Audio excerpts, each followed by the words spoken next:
Good afternoon, everyone. Welcome to On Target. Thank you for your patience as we let everybody in and as we all deal with this new required passcode that was not part of our earlier meetings. Um, I am Jennifer Deneen. I am the interim director of UConn Arms. I am here with Carrie Raytheon from the Yale School of Public Health, and we are excited to introduce, very excited actually, to introduce our friend and colleague, Michael Ulrich. Michael is an associate, sorry about that, Michael, professor at Boston University School of Public Health and School of Law. His work sits at the intersection of public health, constitutional law, bioethics, and social justice, with a particular focus on how law shapes health outcomes of marginalized and underserved populations. Michael's scholarship has appeared in many of the nation's most influential legal and health journals, including the Stanford Law Review, the Yale Law Journal Forum, and the William and Mary Law Review, as well as the New England Journal of Medicine, JAMA, and the BGMA. He has also served as a guest editor for a special issue of the Journal of Law, Medicine, and Ethics focused on the Second Amendment and gun violence. Professor Ulrich's expertise extends beyond academia. His scholarship has informed amicus briefs at every level, including the U.S. Supreme Court cases, Scrimetti versus the U.S. and Childs versus Salazar. Please join me in welcoming Professor Michael Ulrich. It's all yours, Michael. Thank you very much, Jen. I should have contacted you before and said, please do the shortest version of my bio possible. But thank you very much for the introduction. I'm very happy to be here and to talk about this. It's nice to see also some friendly faces. Hi, Liz, in the audience. So I'm going to be talking today about women and guns in particular. Liz Tobin Tyler has written about this and been very influential in the way that I've thought about this. So shout out to her. And so I prepared slides to Jen and Carrie's great shock and surprise, but let's see if I can remember how to do this. It's actually been a while since I've gone through and done this. So let's see if it works. Um, okay. Is it showing up? Any? All right, got some thumbs ups. Okay, okay, great. Okay, so already gone through who I am. So I'm going to talk about Second Amendment rights, but I'm going to go through this part fairly quickly, assuming most people here have some sense of the doctrinal background. But I want to talk about self-defense and, in particular, the way that the Supreme Court talks about self-defense, and then hopefully it'll become more clear how I think that influences the way that um, we think about women and guns in terms of self-defense, but also how women and guns are thought of influences the way that the court possibly thinks about self-defense. And then through that, hopefully, I'm going to end with just talking about some lessons that I have taken from reproductive justice movement that really emphasizes power and privilege, amongst many other things, in the ability of people to exercise their constitutional rights. Okay, so with that, so this talk is based off of a couple pieces. One is the Second Amendment, Second Sex, which is a piece that I wrote um, after Rahimi came out, based on Simone de Beauvoir's The Second Sex book, and again, examining how gender in particular plays a role in the way that people are able to exercise Second Amendment rights. And then also a forthcoming piece in Vital City that Jen and Carrie are editing. So, with that, so the basics, right? We have Heller as the first case to say that there is an individual right to firearms for self-defense, protected by the Second Amendment, and in particular, that case was asking primarily about a prohibition against having an operable firearm in the home. And so the court really emphasized a very narrow ruling of yes, it's an individual right for self-defense, right? They talk about the the self-defense is really about confrontation and protecting yourself. And so they say, obviously, then this protects your ability to have a handgun that is operable in the home to be able to defend yourself against possible intruders. A lot is left unsaid, and so there's a bit of chaos in the lower courts after that, but we at least have this important ruling. So I want to fast forward a little bit. I know there are some rulings in between, but I'll get back to them. But just talk about Bruin, which was sort of the next big, frankly, Second Amendment case. There's a McDonald one in between that really just holds that the Second Amendment right protects against state action as well as federal action. So Bruin, right, takes that self-defense and extends it then out into the public sphere, right? Saying, look, if really the point of the Second Amendment is to protect not firearms just for the sake of having firearms, but really it's about your ability to defend yourself. Well, clearly people would need to defend themselves outside of the home as well as inside of the home, and in some cases, possibly even have a greater need in those contexts. So, what I would like to submit and what I write about in the Yale Law Journal piece is that if you look at the way that the court talks about self-defense, though, what they're really talking about is not self-defense generally, right? But a specific type of self-defense that, is often referred to as stranger danger, right? These unknown assailants, criminals, right? And so I pulled out some language from Heller and Bruin in particular, right? That hopefully I think highlights that, right? They talk about intruders, they talk about hooligans, they talk about burglars, muggers, rapists, right? These sort of criminals that are the people that we really want to empower people to be able to defend themselves against. And the reason that that is important is because you know that is framing a certain type of threat that the court at least is looking to in terms of who are we worried about when saying people should be able to have firearms to defend themselves.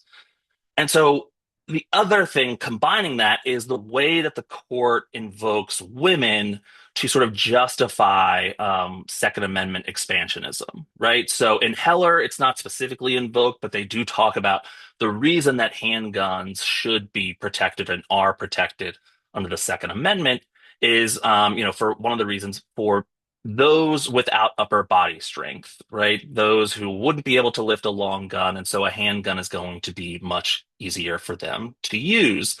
McDonald, again, the follow-up case that incorporates Second Amendment against the states, talks about women more specifically, right? Women and members of certain groups, right, that are vulnerable to violent crime, right? Again, invoking that sort of stranger danger.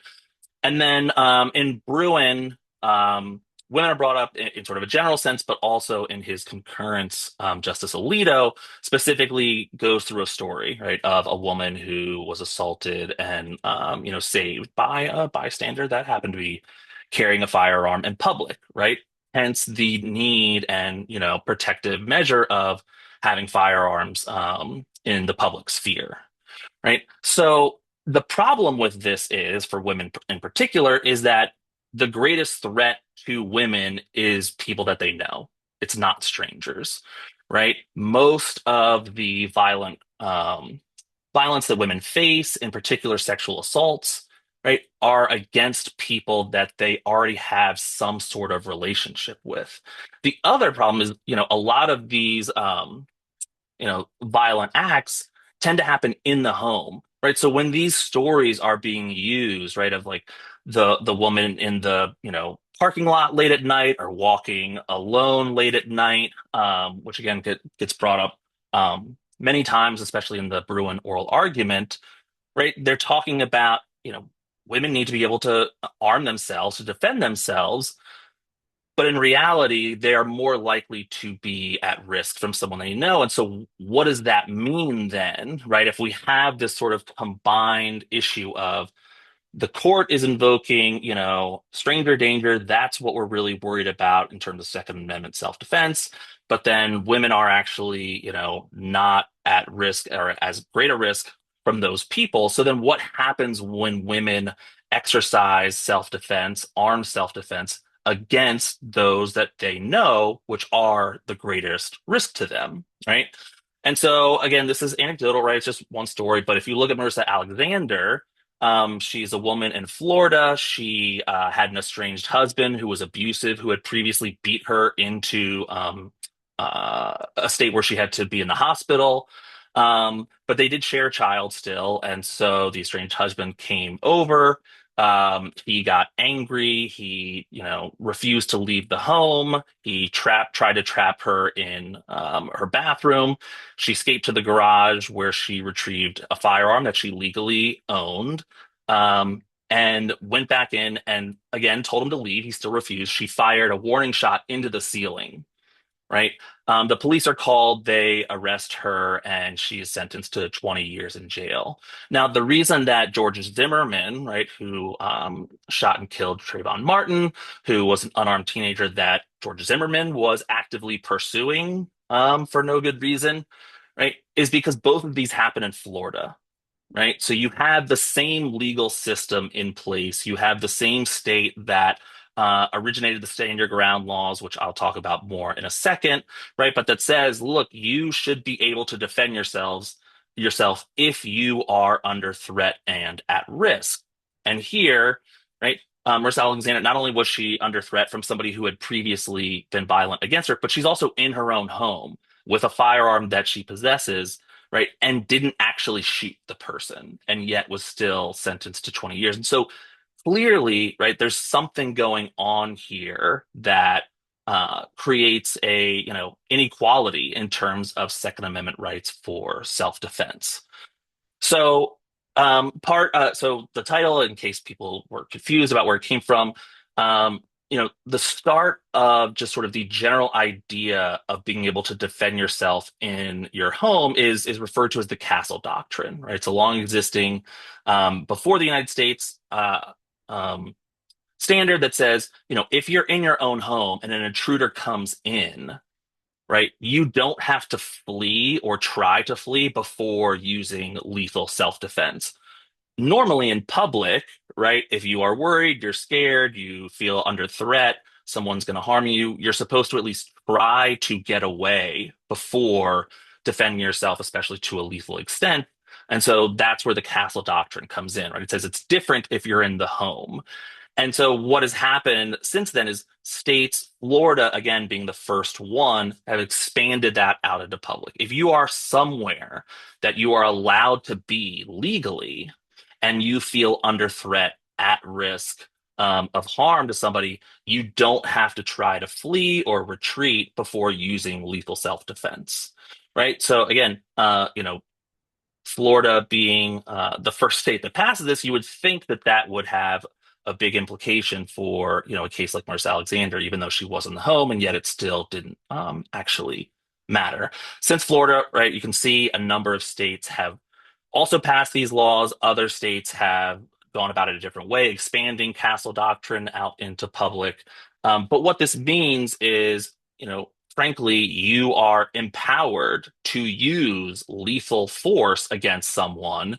The question being then, can you just persuade law enforcement, judge, or jury that you were reasonably worried for your life, right, or for your physical safety? If so, right, it's a affirmative defense, right? So, and so here's some, historical quotes, right, to show that this, again, pre-existed the United States about sort of the true man isn't bound to flee from an assailant, right, if they are attacked. And here you can see, in case United States back in 1895, that it is incorporated to some extent, right, into U.S. law, right, about a man not having to flee.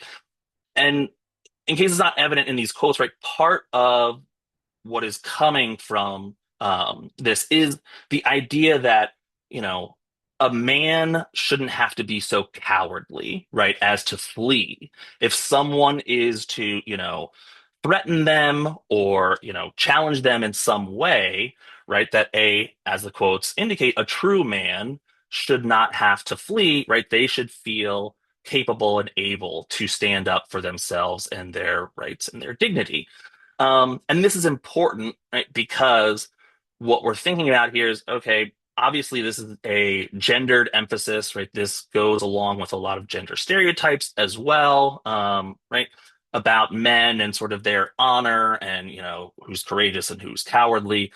And keeping in mind then to what extent this is still influencing the way that we think about, again, armed self-defense in modern times, right? So, a big part of gun manufacturers' advertising and marketing plays on these tropes, right? Of, being a man, being a real man, that means having a gun, that means, not backing down from people, right? And so it's really a big part of the gun culture, which is not to say that they don't also have advertisements towards women, because they do, and they have certainly increased that in recent years to try to expand into that market a lot more. But right, they are still, at the very least, clinging to those historical stereotypes of how men should act and the importance and connection of manhood to firearms. Right. And so the problem then is, well, what happens when women defend themselves with a firearm, and they are much more likely to be found guilty, right? So, or put another way, they are significantly less likely to be seen as justified in using lethal force. And it's something that, Lee Goodmark has written a book about this called Imperfect Victims that really talks about, the way that we think women should act plays a significant role then, again, in terms of law enforcement, prosecutors, judges, juries, viewing, did a woman act properly in these circumstances, right? Or did they act improperly, right? The way that we kind of think about women in general makes them these sort of imperfect victims that are much easier then to be found guilty.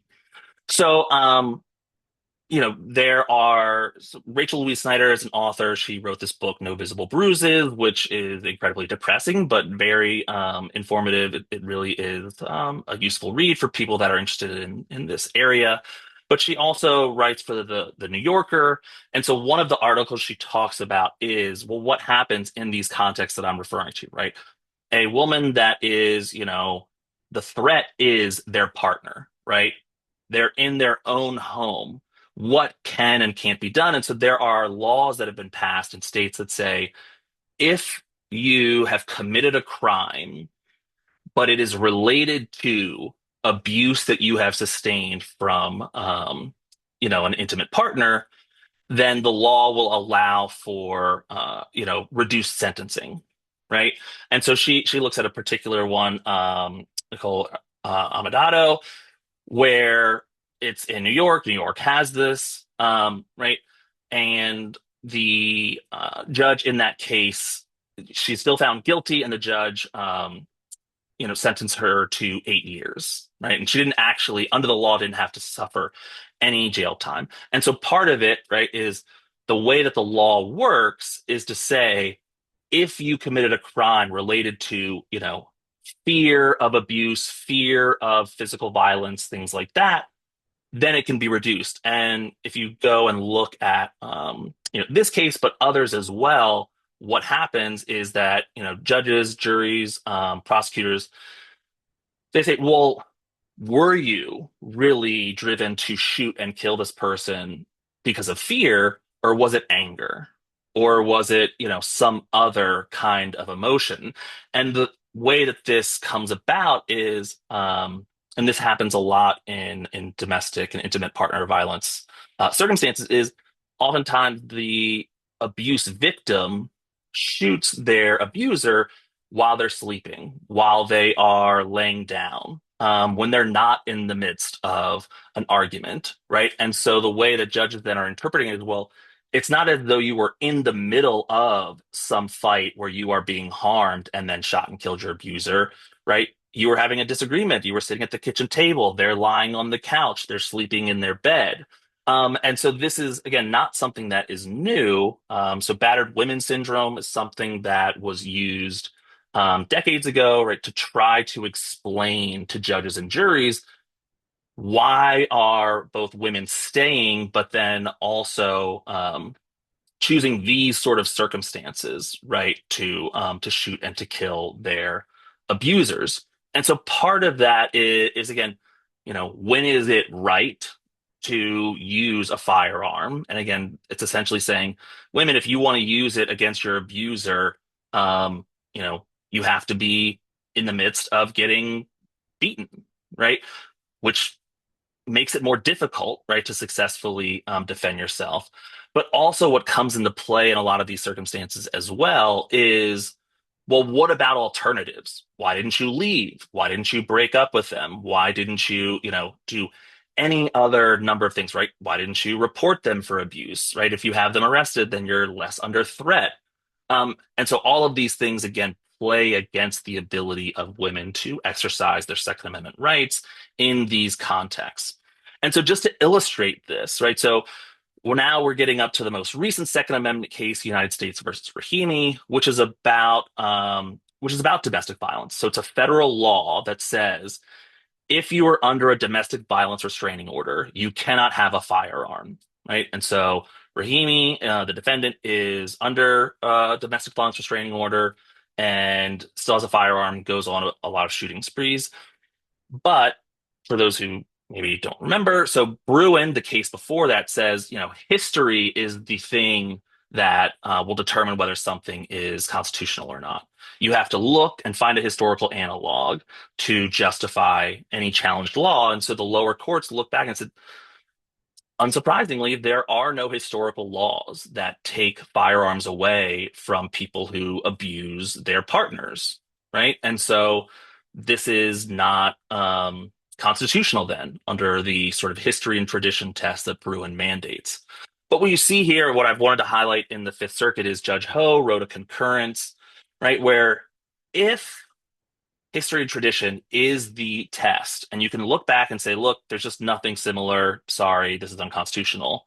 Right? Then why does Judge Ho go into this idea, or this discussion of the way that women use domestic violence restraining orders as leverage? Right? They use them as leverage in divorce proceedings. They use them as leverage in custody hearings.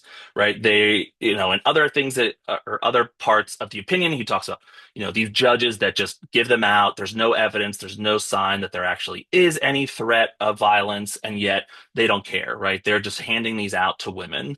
Right. And then he uses a quote from a judge, right? That's like, look, you know, and it's very gendered, right? You have to throw him out, give him the clothes on his back, and tell him, see you around, right? These poor men that are being, placed under these restraining orders, losing their Second Amendment right without justification.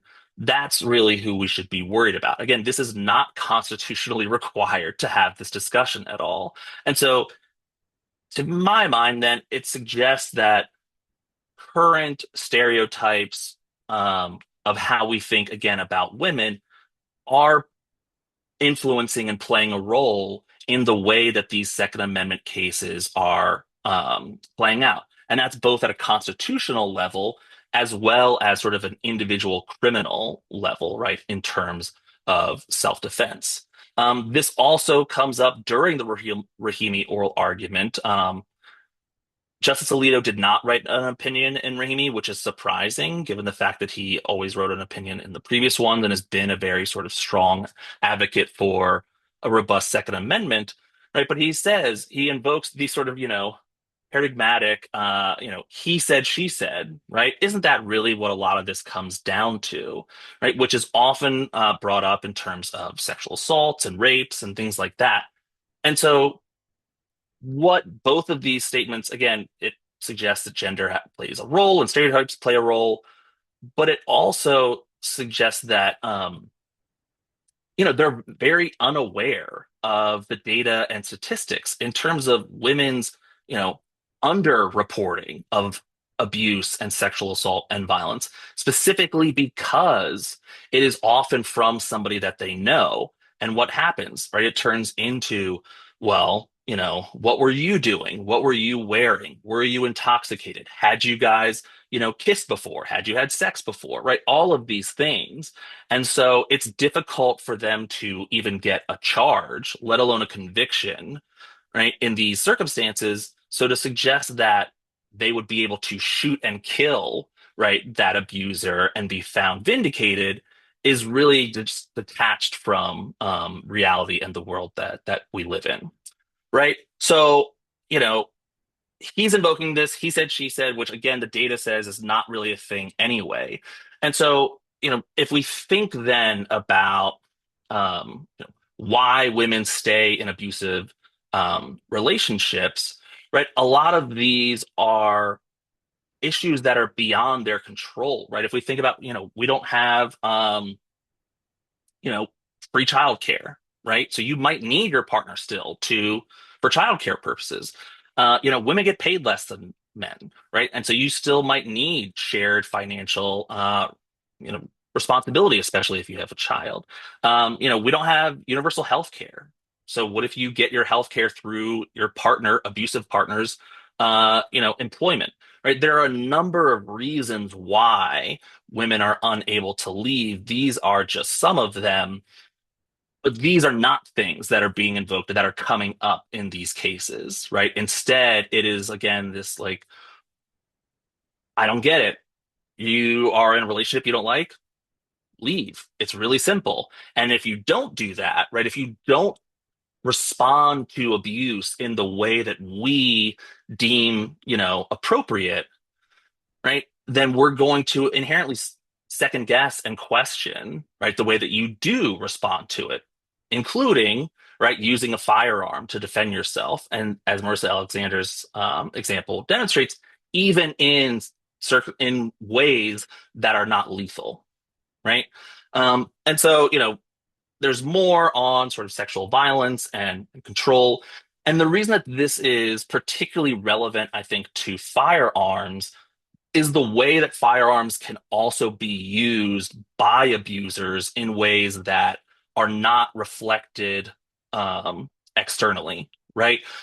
So when we think about, again, going back to the book title, right, No Visible Bruises, a firearm, and there are stories that, Rachel Louise Snyder talks about where women are constantly being coercively controlled by their abusive partner using firearms, but without actually shooting it, right? They talk about, I come home and he is sitting there cleaning his gun, right? And I know what that means. There are ones where it says, he uses his finger, right, and points it at his head. I know what that means, right?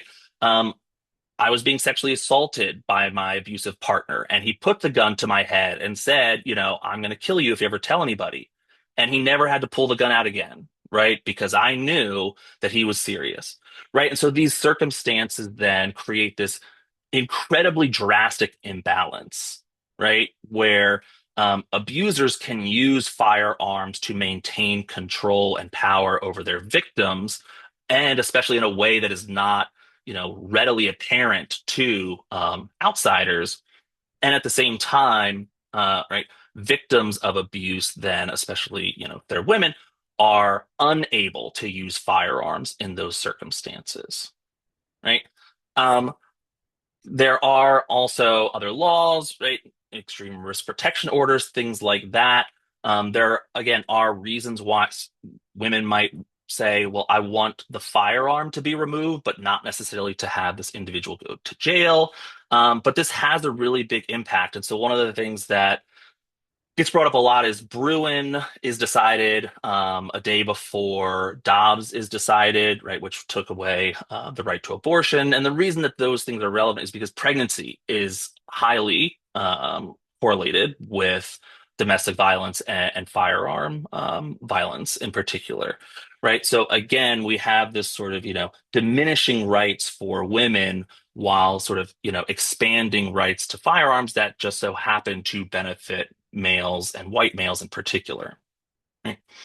So, you know, the other thing when thinking about Rahimi, so a lot of people looked at the outcome, and the outcome was ultimately the court said, look, this federal law does have historical support. Yes, there's no domestic violence you know, firearm removal laws, but there are laws that they found analogous in terms of identifying people that were thought to potentially pose a threat to misusing firearms, and that was sufficient, right? Justice Thomas, the author of the Bruin decision, is questioning the court's use in this case because those laws previously had been sort of undermined by the court.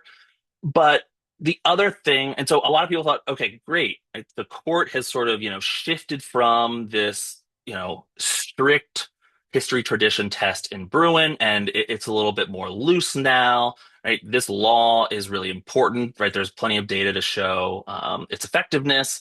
And so, this outcome is really useful. But one of the things that I am concerned about is Rahimi was not what anyone would consider to be an ideal defendant, right? He went on, I believe it was like 6 different shooting sprees in the span of a few weeks while he was not supposed to have a gun at all, right? He's shooting into people's cars, into homes, shot at a police officer, shot in a fast food restaurant.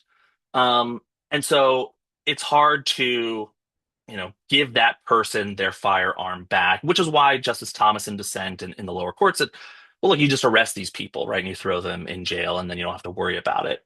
But there's this phrase that continuously is repeated in the Rahimi majority that talks about, if someone is found by a court to pose a credible threat of physical safety to another person, they can temporarily be disarmed.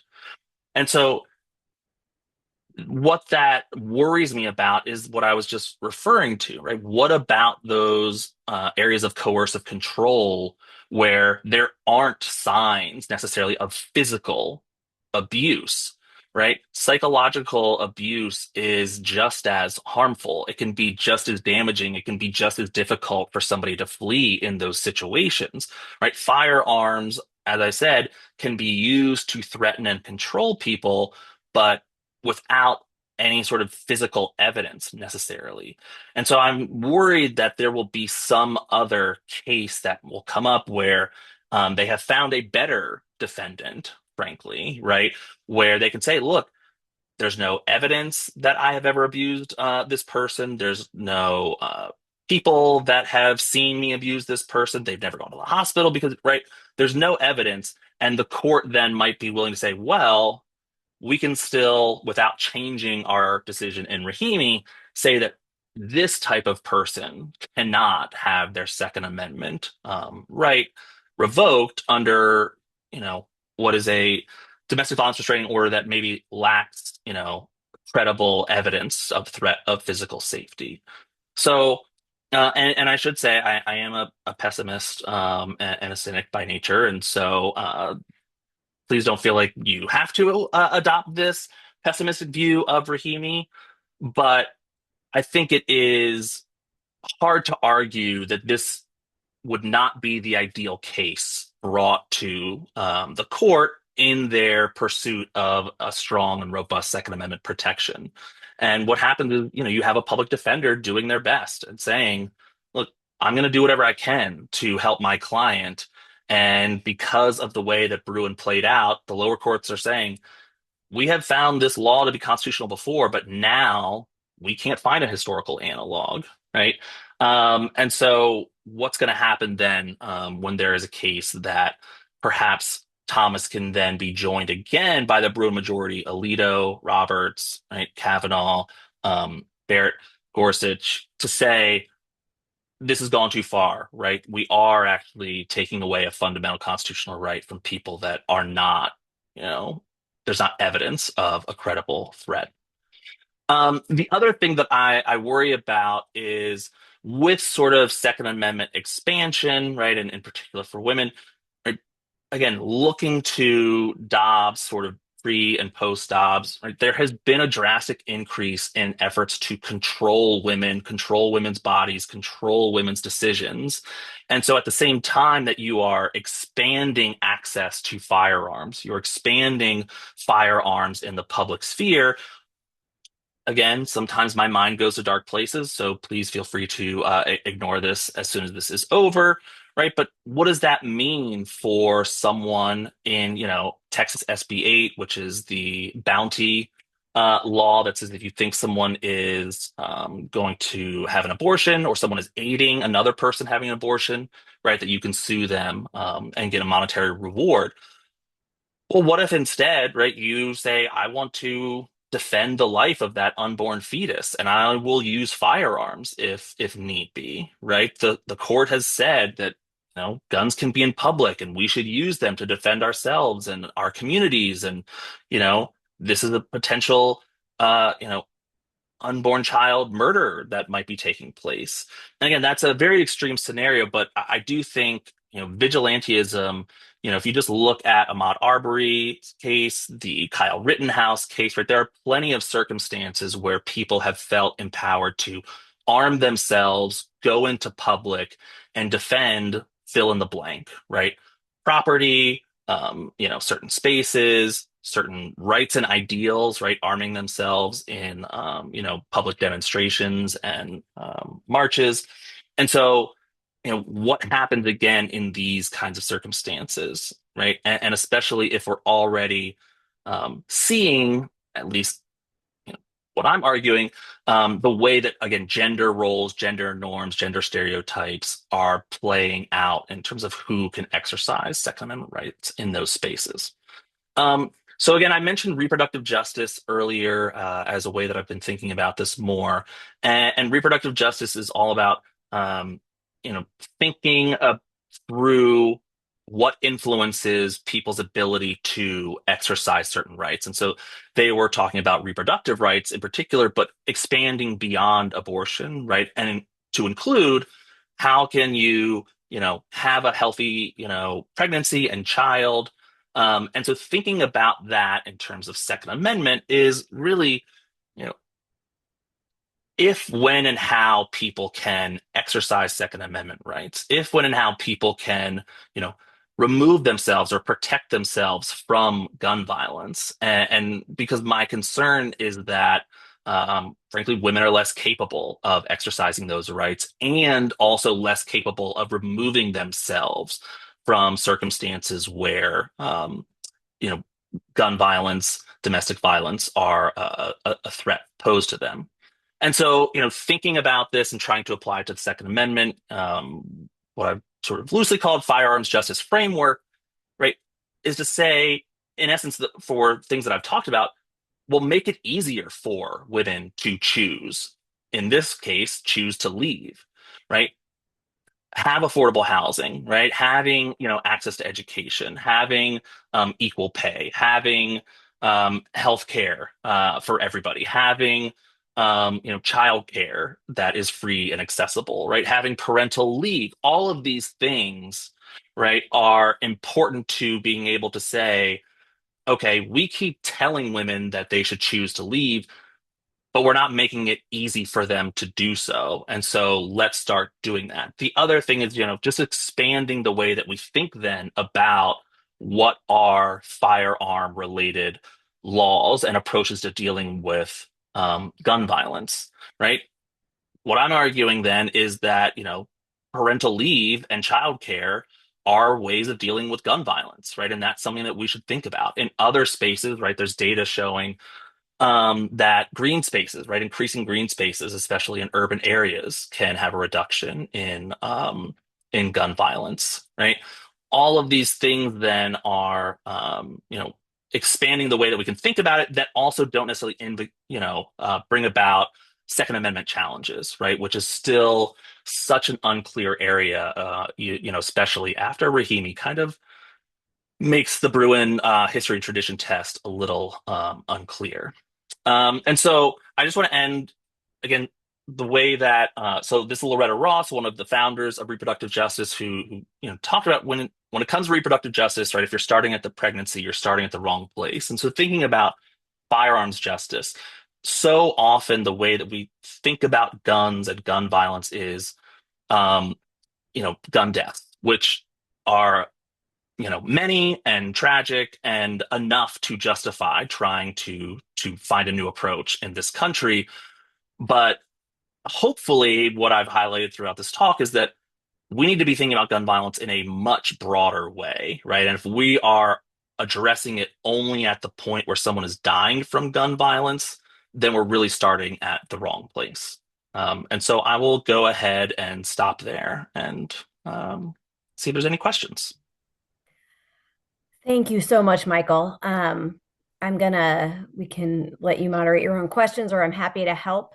I'm hoping we can have some questions that bring us a little bit of light from this very dark place you've brought us to. Sorry about that. Okay. It was amazing. Thank you so much. Before we start with questions, I do want to tell people that I have put in the chat the link to our April 9th on Target RSVP. It is Deanna Giraldi. She is a doctoral candidate at the University of Oxford. And also the link if you would like to present on a future on Target. But while you all think about that, Can I just add, if you've already RSVP to Deanna's, just please make sure you have the passcode. UConn has like implemented a new thing where we have to have passcodes. And so it may not be in your current calendar invite, but just and it'll come in the reminder. Mark will put in a reminder that we'll have it. This will be resolved for May, but just sorry, and our apologies for anyone that caused consternation for today. Absolutely. Okay. Any questions? I can start with a question. Oh, good. Someone else has one. Go ahead. Hi, Jen. It's Nelva. Hi. Hi, Nelva. Go right ahead. Michael, thank you. I have to admit it was really sobering, but not, nothing you said wasn't, nothing you said wasn't something in my collective conscious of all the time. So just thank you for underscoring the importance of our work, the broadness of our work. Thank you for presenting it so clearly, for also kind of swimming in that important intersection of race and bringing up, that some of these things are privileges, for, white men in a different way than maybe others, and just handling that so delicately. I do want to point out that Loretta Ross's book, Calling In, will be the next YSPH book club read, and if you haven't read it or are unfamiliar, please go ahead and check that out, because we'll be doing that as a school for anyone who's interested, as a part of the kind of Sunshine Club. I forgot what we call it, but it's like a Sunshine Club. And then, Michael, I wanted to ask if there were any points or glimmers, or any kind of hope in the work right now in this moment that you could share with us, or that you see that we could take action in. Yeah, so thank you. And I really want to thank you and everybody who works in this space. I mean, one of the things looking back is the difficulty of making these arguments when there just wasn't any research, right? There's no data, and it makes it so much easier then, right, to have these kind of theoretical arguments of this is so protective and this is so helpful, and everybody could need to defend themselves, and so everyone now has access and it plays out so equally.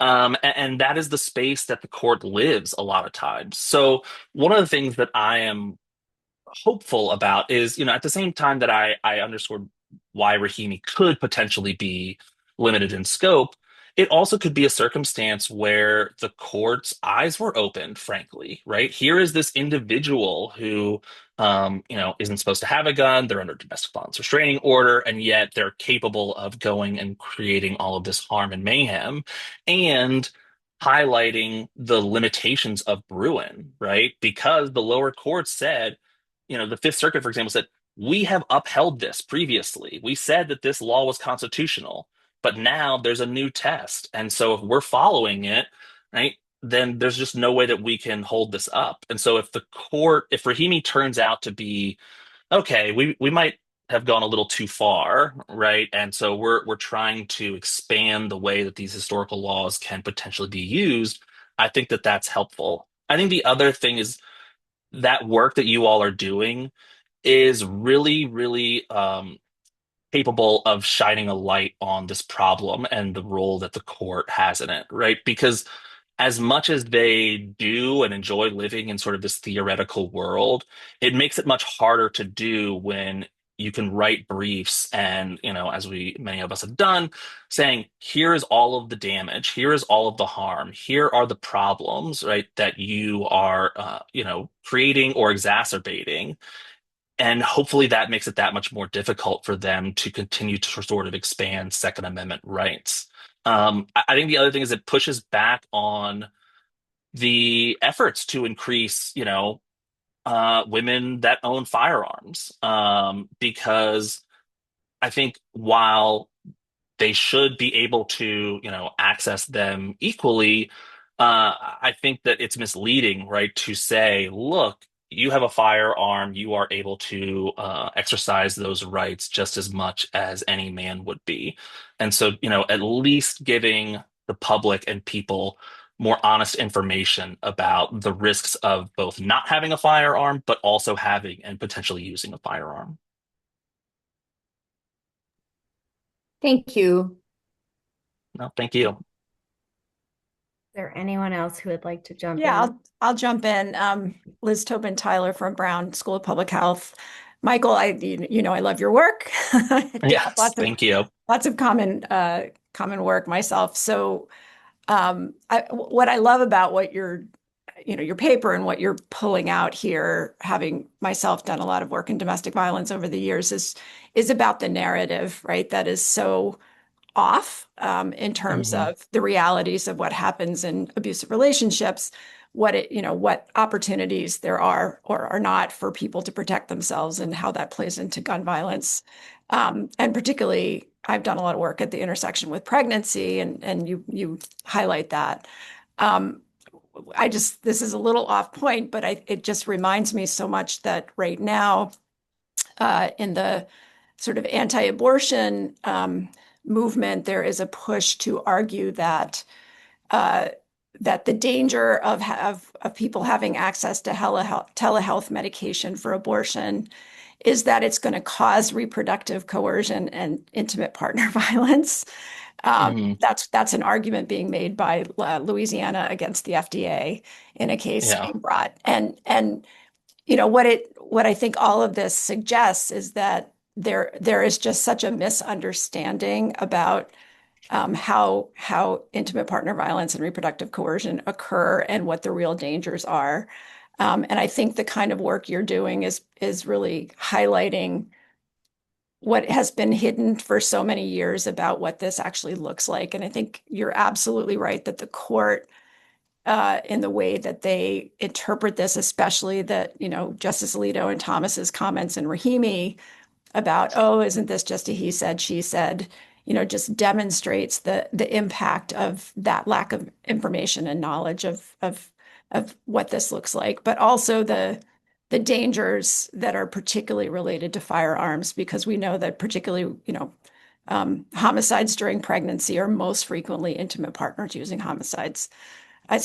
firearms. Mhm. So anyway, not really a question, more of a comment, but I think, it's just really important work for people to continue to emphasize what the realities are on the ground. And then I'll just make one last comment, which is, uh, I do think there is a real effort among gun manufacturers to be reaching out to women. I was just in Florida, and there was one of those planes that flies above the beach that had a had a placard, and it had a woman with a machine gun, and Yeah. it was showing this idea that the way that women can become strong is to own firearms, and Mhm. so I think there is that movement afoot, and as you point out so nicely, it's not protecting women, and in many cases it's more harmful. Anyway, I'll stop there. Thank you. Yeah. No, and I'll just say, thank you for your work, obviously. And I think that is a big part of it is, there are other areas, right? As you mentioned, the case in Louisiana where women are used, right, to make these sort of justifications for legal changes. And the courts are just so willing so often to just kind of turn a blind eye to how realistic is this actually. And so again, the work that you all do makes it much easier to have a tangible way to push back against that narrative and to say, here's what's really happening and what your decisions can potentially, make worse.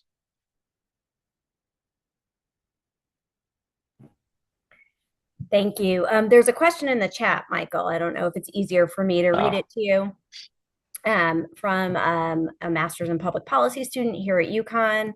The question is, given the well-known underreporting of domestic violence and coercive control, and the fact that most of the data that we have access to on as researchers rely on police reports or mortality records, the students curious about what strategies researchers are using to sort of capture the hidden prevalence of these dynamics when evaluating firearm policy or these self-defense laws. I don't know if that's for you. I'm sure there are other people in here that are better capable of answering that question. But having read through a lot of the research and relying on great researchers, I think that there are a number of different ways. I mean, one is just, going out and talking to people and creating um, safe ways for gathering data, right? If you, I forget the exact thing, but it was like, you know, you hit a button and some other screen comes up, right? If your partner is going to enter the room, right? So things like that. But others, please feel free to jump in if you have more information. I see Carrie jumping in. So the answer is like there's not great data on this. Like I've been looking since my dissertation phase. So I would say, we have the National Crime Victimization Survey. There are some other surveys. Jen's survey methodologist, so I'll let her talk to you about, pros and cons of survey data. Some researchers have also managed to use hospital or ER-based data. Some researchers are able to use 911 data, which, while as part of the criminal justice system, a call for service does not always into the criminal justice system, and we do see higher calls for service than, for example, warrants. Sometimes, although this is actually my question for Michael, we can use some prevalence about orders of protection because that is the civil system as opposed to in some states, as opposed to the criminal justice system, and has a little bit additional access. But the reason researchers rely on that's not because we don't know they're lacking. It is because often that is what we have. Homicides, we don't think are underreported. We think they're reported pretty well. Now, in that stranger category that Michael put up, there may be some measurement error in that, and being able to determine if something is a homicide, who the police think did it, and then distinguishing a homicide from a suicide can also sometimes lead to a little bit of trickiness. So there can be some measurement error even in that, but we don't think it is at least underreported. It could be misreported, mismeasured, but we count those pretty well, assuming the states submit their data to the FBI, which is a whole different ball of wax. But Michael, my question on this vein, actually, I love it. Thank you for setting me up. Is I've seen this in ERPOs, and I'm wondering if we have anything in order of protection land that's like this, right? So with the ERPOs, people have gone in to certain states and tried to figure out like what we got the ERPO for, and sort of if the ERPO was justifiable, if you will, as opposed to someone just trying to take away someone's gun rights. And for anyone on the call, like we have overwhelmingly seen that we think ERPOs are being taken out for legitimate rather than sort of superfluous purposes based on that. Have we done anything like that with orders of protection to try to sort of deal with the justice's concerns that these orders of protection maybe he said, she said? I will say, in fairness, I actually share the concern about the mutual order of protection from the justices in general. Cross warrants and dual competing orders against partners is very, very, very problematic. And so while I might not share the exact, might have phrased it differently, I do think mutual orders, mutual stay away orders, cross warrants are a huge problem for the justice system. So turn that back over to you. Yeah, so I don't know whether that is being tracked or the data around it. I think I will say it is not data that is driving these comments in oral argument and decisions, right? They are not citing to anything. There aren't briefs that are coming in that they're like, hey, look, this problem is being highlighted to us. Yeah. And so I don't I'm just sort of thinking know. if there's an absence, of data, that could be an actual reasonable data gap if there's a like industrious PhD student on the call who needs a dissertation idea, for example. Yeah. Well, and I think your other point, right, is like I don't want to make it seem as though I'm saying there aren't any judges who would ever, frankly, like not do their job well. But to me, what they're highlighting is there are judges potentially that don't do their job well. And so to use that, right, as justification for here's how we should analyze a Second Amendment constitutional challenge, Right. there's no connection between Right. those things, right? And so to say, you know, if this is an issue, great, like let's go and figure out how to do it. But striking down a law that has been proven to be effective and useful is not the way to do that at all. Yeah, total agreement. Okay, well, I could keep at this for quite some time. I am sure everyone else has places to go and things to do, including our speaker. Michael, thank you so much. This was fantastic. And I think the conversation it spurred points to that. It was really great to have you with us today. Thank you so much for having me. And again, for Jen and Carrie, the work that you all do, and Liz, but everybody in this space. Thank you all so much. I appreciate it. Same. Thank And I you. hope we see you all at a future On Target. Have a great day. Yes.